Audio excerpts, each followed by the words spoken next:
One evening, I sat down with all of the information I had. What my ex-fiancée had told me about my brother's behavior, how my parents treated her, and how toxic and manipulative the family dynamic had always been. I added all pertinent detail I could think of. I didn't simply talk about the physical and mental trauma my ex-fiancée had experienced. I also discussed how my brother's dominating behavior had impacted everyone around him, particularly her. I detailed how he had always used his charm to trick everybody, including my parents, into turning a blind eye to what he did. I made sure to explain how my parents had always supported him, making excuses for him and putting me aside in the process. I realized that if CPS was to investigate the incident, they would need to grasp the entire context of the child's surroundings. My brother's behavior was not the only issue. My family had always opted to enable his acts rather than hold him accountable. I also attached screenshots of some of the emails my ex-fiancée sent me. She had expressed her fear for herself and the child, her sense of being imprisoned in the marriage, and her lack of a support system.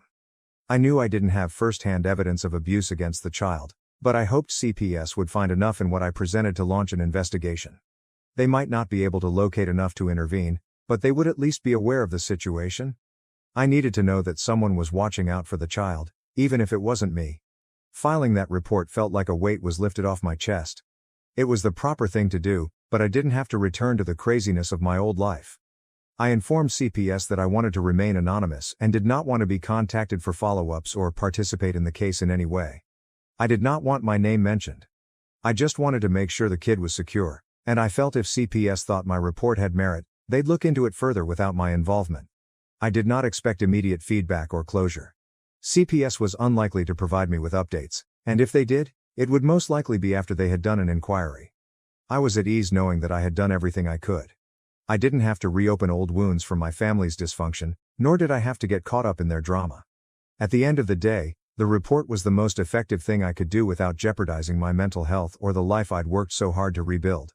In the days that followed, I attempted to concentrate on moving forward, which is easier said than done. My family is relentless, and every time I think they'll leave me alone, another message or email appears. This time, it wasn't simply my mother and a distant cousin. This time, my brother reached out. And honestly, I didn't know how to answer. He sent me a short email accusing me of betraying the family and acting vindictively. He told me I was making a major mistake and would regret it. But there was something else about the tone of the message that made me pause for a moment. It wasn't simply anger. He was concerned. I did not even bother responding.